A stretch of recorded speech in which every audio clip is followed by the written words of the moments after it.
Welcome back, everyone. If you're new here, my name is Bryan Jenks, and today we're going to talk a little bit more about ADHD. People have been asking me a lot to do another video or more videos about it, and why not? So that's what this video is going to be about today.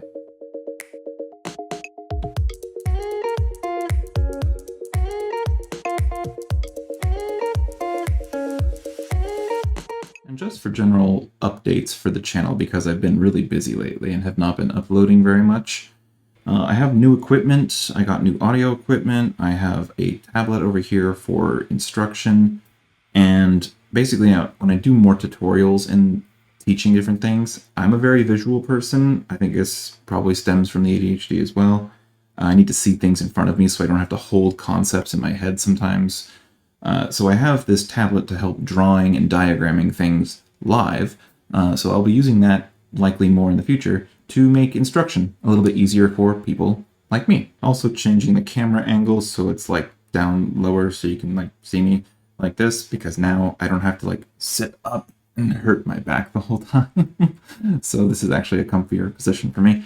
And yeah, I'll just be slouching at the desk. So let's get into the content. The best ways to support the channel are, if you're going to do it on an ongoing basis, GitHub sponsors because they take no fees, followed by Patreon. If you're going to do like a one-time thing, buy me a coffee, PayPal, or just fine. And if you just want to support me without any money involved, the best thing you can do is like, comment, subscribe, share the video, and that's it. All right, I totally had to switch fidget toys. I was going to use my favorite one, which is the infinity cube here. But as you can tell, it's a little too noisy, and I don't want to bother too many people while I'm filming, so I'm moving to the gyroscope. Yeah, so that's what I'll be fidgeting with today. I have several topics I wanted to talk about today, and I've been collecting some of these just to add to another big video, just because I don't want to make a ton of tiny videos. I know that sometimes the big videos are off-putting to some, but I haven't had too many complaints, maybe 2 or 3, about the video length for these. So if you're ADHD and you're watching this, be like me, put it on 2 to 2.5 times speed, and utilize the timestamps if you want. And you're probably going to be in the comments section reading comments while you listen to me talk anyways, potentially on 2x speed. So I think you'll all be fine. But let's dive into the topics I have for today. Having ADHD makes it so that it's very hard to function, obviously. In talking with many other people, I have come to the realization that even if unconsciously people with ADHD will set up their own processes and systems and quote-unquote weird ways of doing things to keep them organized and somewhat productive, and depending on what that means to whoever we're concerned about appearing productive to. What this looks like is constant mental effort to set up systems and do things in specific ways that work for us, as weird as they may be, to actually function. And what this actually presents as, and like some solid examples of how like this has been for me, is if I'm like at a friend's house or something, and I'm getting a plate of leftover food, and I'm going to take that home, but it needs to stay in the fridge because I'm going to be there for a few hours and don't want the food to go bad on me. I will literally take my car keys, put them in the fridge on the food, and I can't leave unless I have the keys. Where are the keys? With the thing that I need to remember to take. This has always worked for me. I've never forgotten my keys, because another thing I stick to, and maybe this is a different comorbidity, I don't know anything OCD, I don't know anything of that, but maybe it's just that, or it is the ADHD, but I will rigidly do things where I will always put my keys in specific places. There's only 3 places my keys will ever be. They will be in my pocket, they will be in the valet tray when I enter into my house, which is where all the EDC, everyday carry, pocket things stuff goes, or they'll be in somebody's fridge. No lie. because I only then have to remember that my keys can only be in a few certain places. There's never any ambiguity. There's never any panic. There's never any stress or anxiety around where are my keys, because I will only ever put them into a couple locations. They can only ever be there. And this isn't obviously foolproof. What if like my partner or somebody else like takes my keys from there to go do something without telling me? Well, now I don't know, and now this might cause something. But by and large, the majority of times where I need my keys, I will know where they are, and I don't need to go and do any like search and hunt. And I need to go hunt for these things. An hour later, I got distracted because I found a picture I drew when I was a child, and that turned into me sorting all of these photo albums over here. No, it never leads to any of that. It's because they're always in a certain location. And I've seen some ADHD TikTok is actually really, really awesome. Some of the stuff is like, but by and large, a lot of it is really useful. And I found some good tips on there. Namely, don't put it down, put it away. That's basically what I've lived by, and what I always laugh about is whenever I find the best advice for me, when I find this great advice, turns out I've already been living my life like that, and I just didn't have words for it, and just, oh, that's a great advice. I've been doing that for a few years. This is an example of that.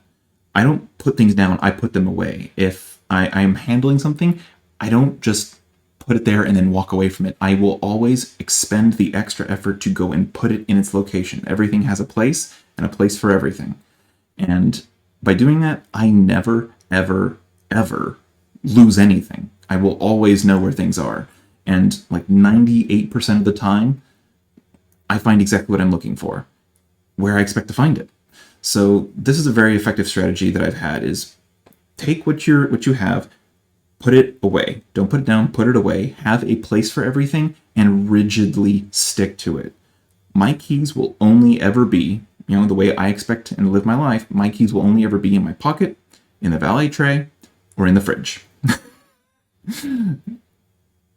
One downside to this effective coping mechanism, it's effective for me anyways, is the lack of, what would you say, support or accommodation from others. Others might not want your keys in their fridge, just to give a simplistic example, relevant.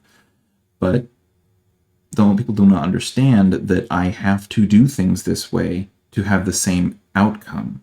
How we arrive at that outcome is different for me and this neurotypical person, because I have to accommodate certain facets of how I process and deal with information, how I experience the external world, and how my brain does not necessarily function and process the same as a gross majority of the population. And this manifests in these weird, quirky workarounds where I have to hack my life and try and figure out ways to optimize how I best function in a society that does not function or usually effectively accommodate people like me, who process things like me. So the lack of accommodation in general life, and people who do not understand about this, know about this, and don't know how to accommodate or get along with people who do have ADHD, is it sucks. It's very hard, and constantly having to think of these systems and operate this way can be a massive drain on your energy and your executive dysfunction, because at the end of the day, you're still having to process a lot of extra steps and do things. Even if it's in a way that is better for you, it's still a lot to deal with and handle constantly. It's just a constant mental churn. So throughout the video, I'm going to talk about different strategies and tools and things that I use to just be a little bit more on top of my life and have my life together. I use, and I've talked a lot about how I use a calendar and a task manager to basically run my life. I externalize everything in software. I don't hold things in my head. I don't forget things. And this is the important thing. I don't lose anything. I don't lose my stuff, because put it away. Don't put it down, put it away. I always have a place for it. It always goes there. Okay, so object permanence, I expect it to always be there. Even if I can't see it, I know exactly where they are because they're only ever in the same places. Now, how I handle like interacting with other people and my general maintenance of my life is I don't have to remember all the things I have to do in a day, because that's a large burden of mental processing. It's a lot of mental RAM to take up with just general management of life. So that would take up all the energy and space that I would need to do anything more in my day than just general maintenance. So if I want to do something with my day, I can't just be processing all the crap I have to do. I need to actually have that space, so I can just refer to my task manager for, like, what are the chores I'm doing today? What are the tasks? And I can have times on them, so I can say, okay, in my itinerary, these 2 tasks are coming up next. They're at the same time. I'll do the easier one. Ooh, snowball effect. Now let's do the harder one, or vice versa. Start off the hard thing, get it out of the way, and now it's a downward slope. Either way, however I feel in the day, is task management and calendars. And a quick view of what that looks like. Like I have the script for this video right here in my task manager, because again, tasks, I can just check them off and somewhat keep to a script. I don't really like keeping to scripts. I kind of just like to ramble, which is why I want to do more live streaming. But like I also have my calendar, and this is basically what I live off of. If I don't have it on my calendar, it does not exist to me. If I did not get informed of an appointment that I need to make, and I even have like got my family on this, so they tell me, we're doing this. Is it on your calendar? Can you check your calendar? Because I've told them, if it's not on my calendar, it does not exist to me, and I am not doing it. It has to be on my calendar. So if you want me somewhere, if you want me to do something, you have to get on my calendar. And at this point, that might seem like a little bit extra to do to family members and other people, but I like to look at it like this. I am always willing to help my family, to go out above and beyond, to contribute and be a good family member. But at the same time, I have things that I need accommodations for. I need to be accommodated on how I fit things in my life, because maybe I have very few tasks on a day, and it would be a great day to film a video, because I even struggle just to maintain this YouTube channel amongst my daily life because I take on too much. Work full-time, school full-time, YouTube, other business, general interests, research, whatever. I take on too much, or I'm just really busy all the time. And so, finally, a day where I can breathe, and I have a big space in my schedule, which would give me enough breathing room to build up the executive function to take on a large task that normally I would not have the bandwidth for on any normal day. And then my family calls me, hey, we need something today.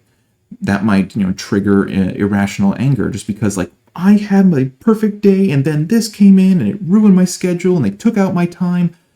So what I do, first of all, I don't usually answer phone calls. I hate unexpected phone calls, so I usually let everything go to voicemail, and I'll process it on my own time.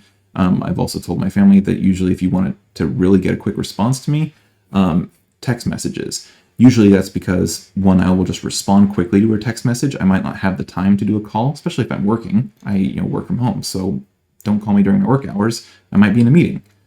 But I'll have them text me and say, this is if you want a quick response. If I don't respond immediately, then it's probably because, I may have read the preview, but I leave the notification unread, because seeing that little, typical marketing for social media and app companies, I see that little notification thing and it bothers me. I want to make it go away. I don't like that little red one there. So that's, something for me to like get on me to, you need to respond to that. You need to get rid of that one there. And you can't read the text, at least on iPhone. You can't read the text and then mark it unread, to my knowledge. So then, I have to save it for when I'm ready to process it. But I basically weaponize all of those pieces of functionality to get myself to respond to things. But my family has been informed, and I told them multiple times, text me first, don't call me. You'll get a faster response if you text. And if you want me to do something, be somewhere, help out on a particular day, time, whatever, you have to get on my calendar, because that's what I live off of.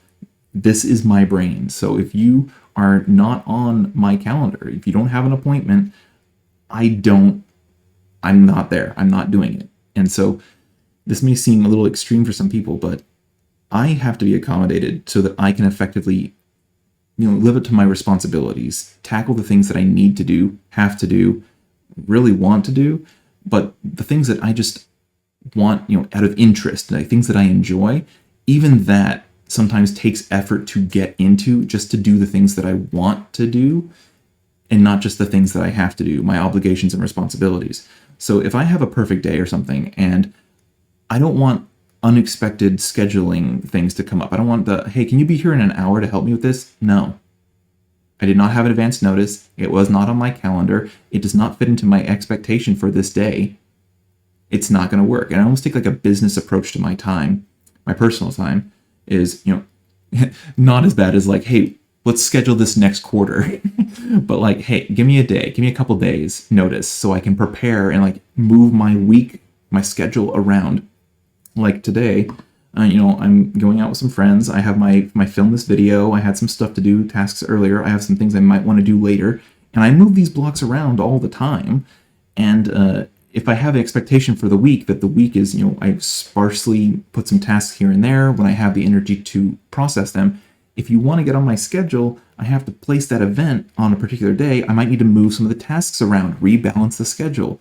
Advance notice helps with that.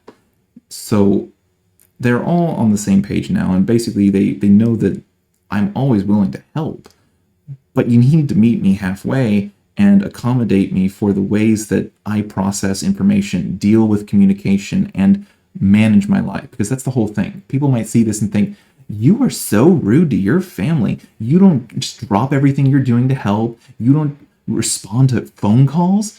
It's like, at face value, that might be how it appears. But at the same time, I am always willing to help and go above and beyond.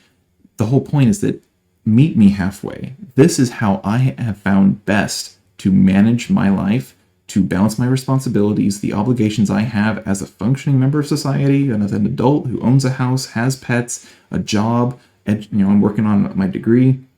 I have a lot going on. This is how I manage my life. So I am always willing to help, but at the same time, I can't be expected to just drop my whole life to accommodate others when already at a baseline, I am in need of accommodation in this society based on how my brain functions, and in some case does not function. So, long rant ended. I manage a lot with externalization of tasks, time, and just appointments. Everything that matters to me that I have to do is in my task manager and on my calendar. Appointments and tasks, daily routines, things like take your vitamins, brush your teeth, feed the pets, all this stuff, a checklist, just constant check, because I don't want it up here. It has to be out.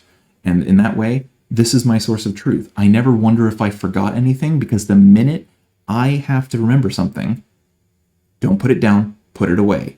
What is away for those things? It's in this software. It's on my calendar or it's in the task manager. So the minute I have to remember something, the minute I have to do something, it goes into one of these things. And then I forget about it because I don't hold things up here. So I have the luxury of not stressing or getting anxiety because it's never stored up here. I know it's always going to be over here in my manager software, my task manager, and my calendar. So it's never up here. I don't have stress about losing it because I always know where it's going to be.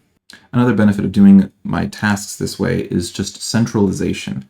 I have everything in one place, and just as like an example in Todoist here, which is what I currently use and I like a lot, is if I have way too many tasks going on and I just see a giant list of to-dos and it's just a pool, I have different things in Todoist that can help me prioritize and get things, started, get that snowball rolling.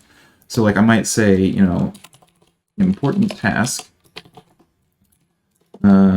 medium important task, and task. So basically, which of these is most important? And I'd have to go and find actual research papers to confirm anything. But from what I've heard, ADHD brains have difficulty prioritizing things, which is why everything looks the same level of importance, which would then stress us out because we just see this giant pool of all things that are all equally important. Which do we start with first so that we can just do something, anything, to get started?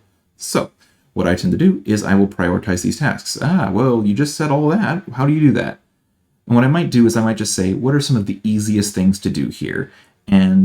Or the most important that I have to do first. If it doesn't have a time component on it where I can just say, hey, by 7 o'clock in the morning, I need to have this done. Then I can just say, okay, well, this is an important task. Going back, this is an important task, And I'm just going to assign that. And in Todoist, we have these priority levels. P1, that's a very important task, makes it red. I know that this is important, so I can then say, okay, yes, important task first. This one is less important. I'm going to give that a P2. And so now I can see the priorities breaking down. This one is a gray one. It's a very easy task.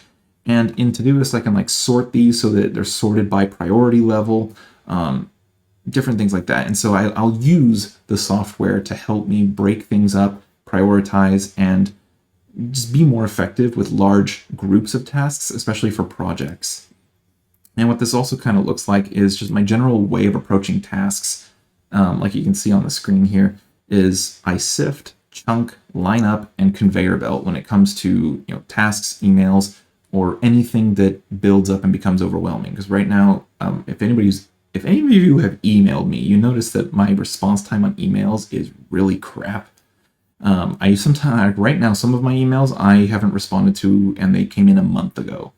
I'm not really great about email, but when I usually do things with email is I will sift, chunk, line up, and conveyor belt. Sifting means that I'll pick out the different pieces of things that I don't care about. Like if it's just an email from medium.com saying, hey, here's your recommended 10 articles that you might find interesting. I'll open those, look at the articles, deal with all that stuff, and then delete that email. Get it out of here. I can sift out all this stuff that doesn't need my response to it. It's just whatever. Sift them out. Then I chunk. So these 5 emails are from brands that want to do a sponsorship deal with me. Okay, so then I will separate those. And I use Gmail for this, business Gmail, and I use the star tag thing, so I get different color stars, and I group them in a view. And this lets me actually separate different types of emails so I can process them in chunks. Which ones are just emails from subscribers, which ones are business emails, which ones are financial stuff, like, hey, somebody donated some money, I need to actually do my accounting. And I will separate them all into different chunks of category, and then I'll line them up, which is really just chronological order. And I go from oldest to newest because, sorry to the people who have been waiting a month, I will eventually respond. And then conveyor belt. Once they're lined up, I have the order. Conveyor belt. Start with one and just move through it. Sometimes that is difficult if you hit one. Like I have this person emailed me a book worth of an email. Very hard to sit there and process all that text and then try and come up with a response. So sometimes conveyor belt doesn't really help as much, but that's typically how I will approach things. And I'm still crap with email, but at least with tasks, it kind of does help, sift out the things that I can just quickly get done, shred that receipt. Okay, just go do that. Done. Now I have some effort, momentum, snowball effect. Now I can go do some other tasks. Chunk them. These are the ones that I can do that are all relatively easy or all around the same relative project.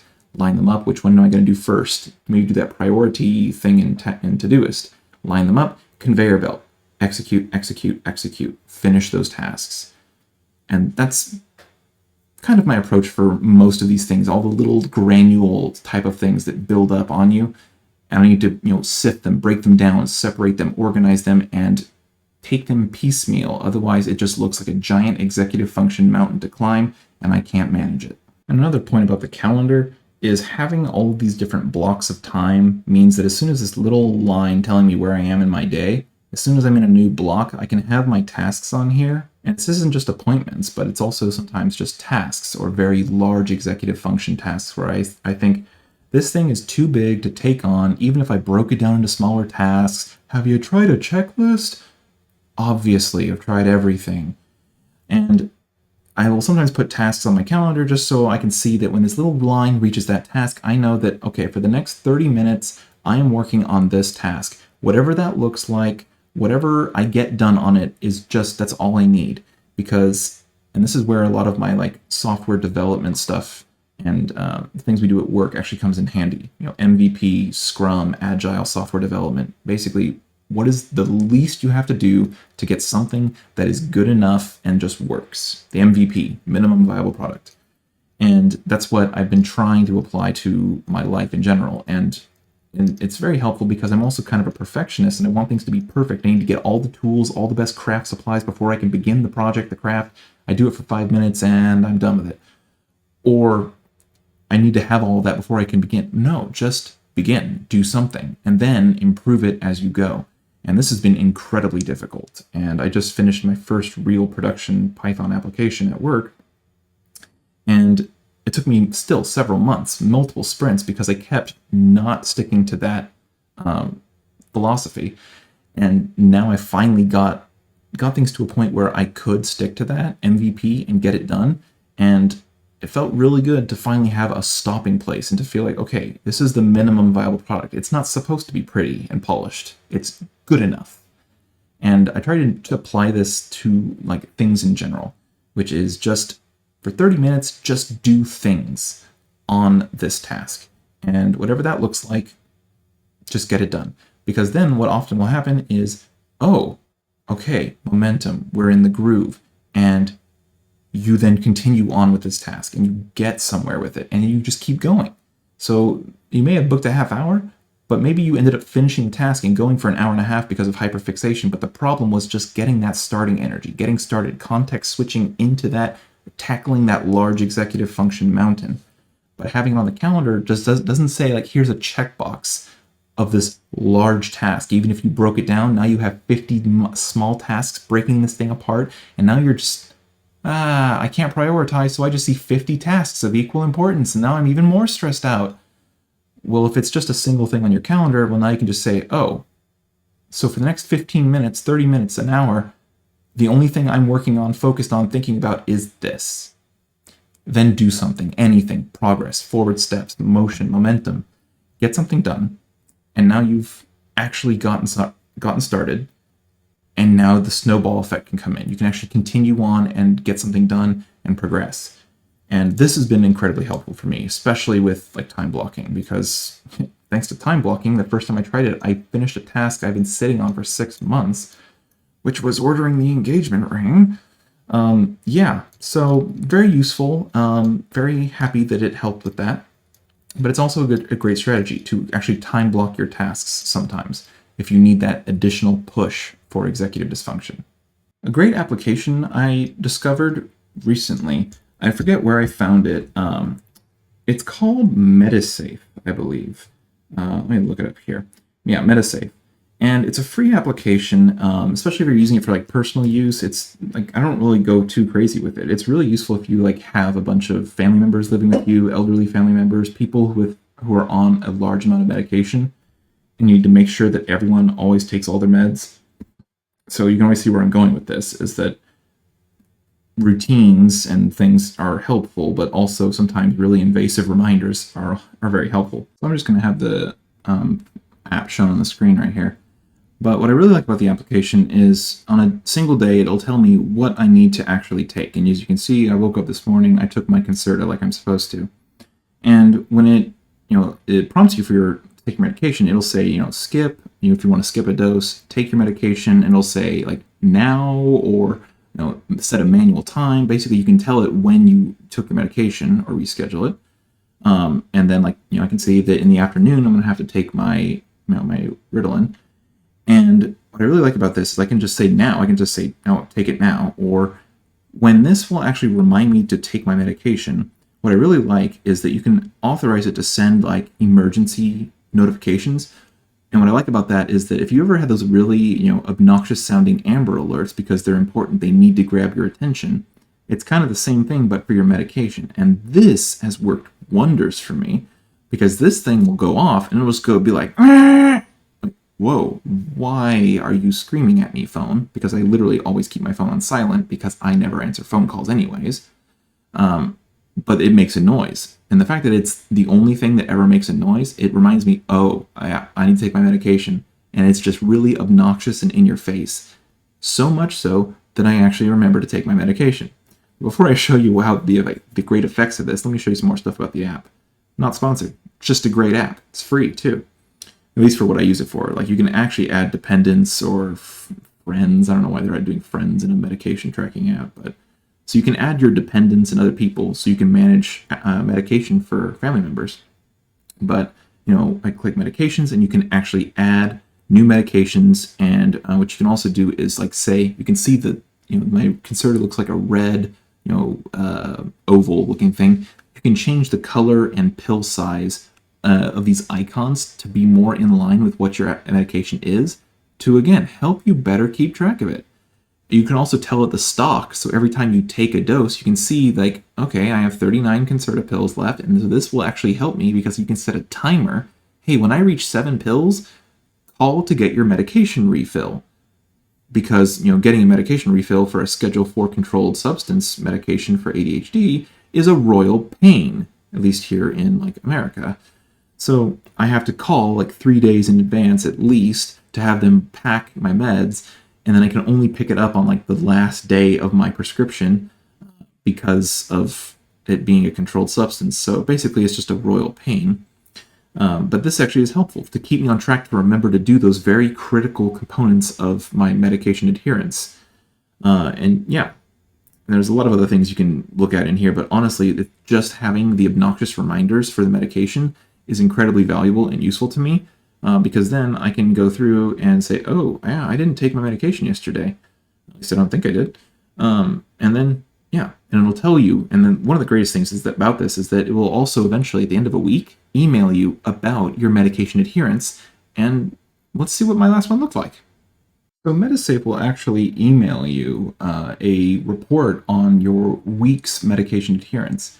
And so let's look at the last month or so, because I've been doing this for about a month. And my first one, I had about an 85% adherence, where I took both my Concerta and my Ritalin, and like how close the time was to when I should be taking it. Did I take it on time, or did I forget about my Ritalin and take it like 2 hours later and ignore the obnoxious reminder? So basically I had 85%, and then I went to 78, 92, and then this latest week I had 100% adherence. You can see like here's the adherence rates: 85, 92, 85. So like basically my adherence has actually been getting better to my medication regimen. And it's just thanks to this little application that obnoxiously screams at you, hey, did you take your meds? Hey, did you take your meds? Take your meds. So I do recommend checking it out if you have an iPhone. I'm not sure if it's on Android or not, but very useful application. I like it. I use it. It's free. And I feel like it's helped me keep track of this and actually adhere to the medication regimen I'm supposed to be on. One of those great tips I got from ADHD TikTok was how to organize your fridge to accommodate for ADHD. And this was actually really cool. I was not expecting this to actually be effective and useful, but holy crap, it is. Because of object permanence and forgetting that things exist when you can't see them or they're not all spread out on a surface level, if I have a bunch of vegetables in the crisper drawer or something, I'm going to forget about them, and they're likely just going to go bad, and now I just wasted money.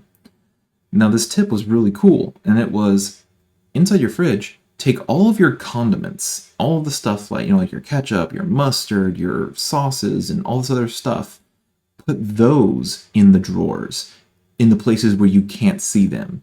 Because that way it's constantly in your face and you can visually see all of your ingredients, your vegetables, your other food, your leftovers. It's all there, visible.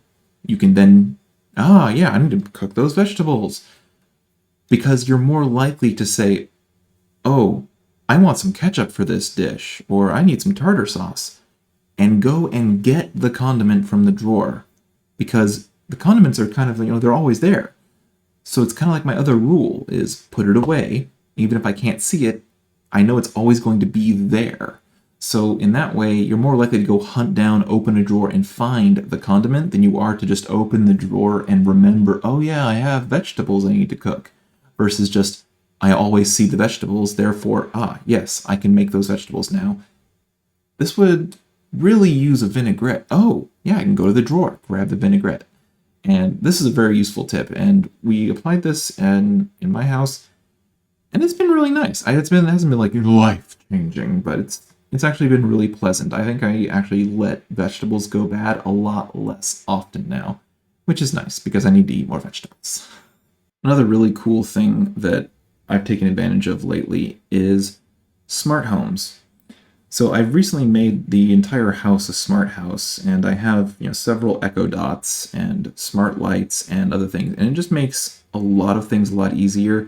I can just, from my phone, manage the thermostat or the lights in the house, or I have routines where, if we're leaving the living room and we're going to bed, I can just say, hey, we're going to bed, and it will, set up the hallway lights on very low dim, the bedroom dim, bathroom dimmed. That way the bright light doesn't wake us up, but it gives us like a walk path of lighted area to go to, do the night routine. And then when we're in bed, good night, and it turns off everything. And it's a really great way of effortlessly, for me, managing everything. And as I get more into networking with my IT degree, I want to do stuff like have separate VLANs for the unsecured devices and IoT devices and work and personal and other network nerdy junk stuff. But what I'm going to show you right here is the application for the Echo Dots. And what I really like and take advantage of is the shopping list, because it doesn't even require me to deal with my task manager, Todoist, to build the shopping list there or any of the other processes we used to do. This is actually really great because I can say things like, and I apologize if she gets really loud, Alexa, add milk to the shopping list. Milk added when you're in the store. Alexa, stop. So now I've added an item to the shopping list, and you can see it right here.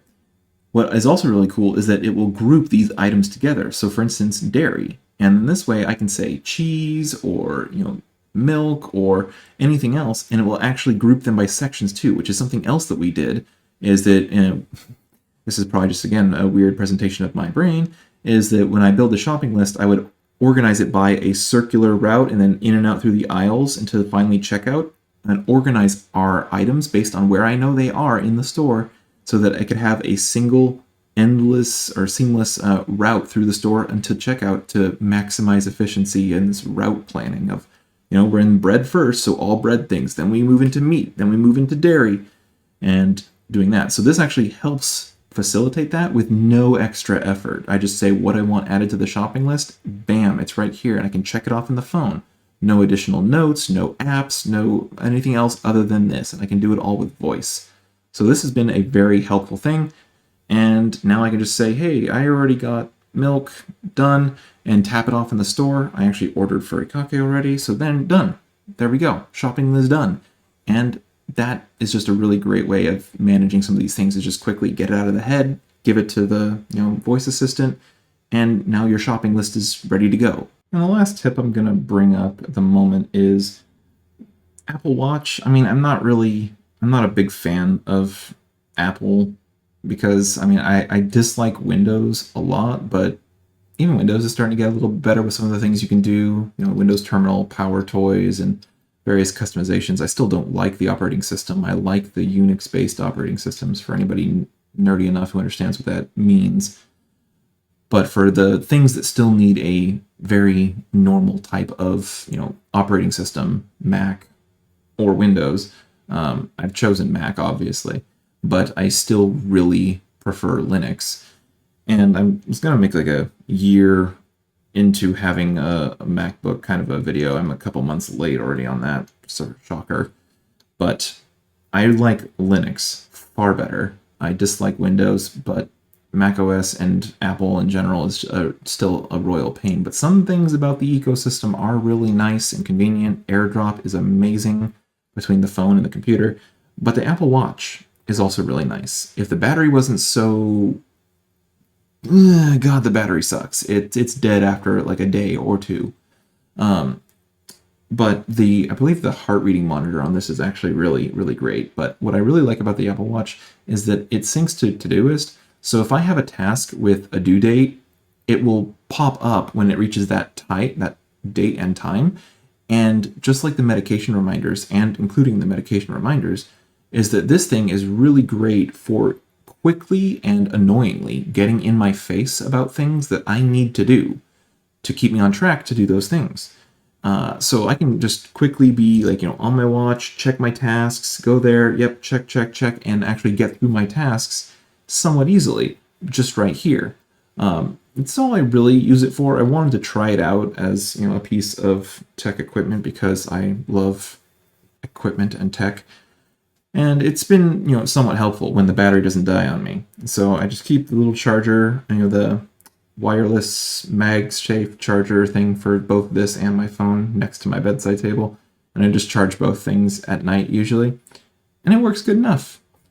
But maybe you might benefit from an Apple Watch. If you've seen How to ADHD on YouTube, I'm pretty sure Jessica uses an Apple Watch pretty extensively as well. So I may not like Apple, but sometimes if the product helps me function and live a better life, maybe it actually is worth it until something better can come along. So, Apple Watch. So I hope you enjoyed the video and got some useful tips out of it, or just enjoyed this type of content.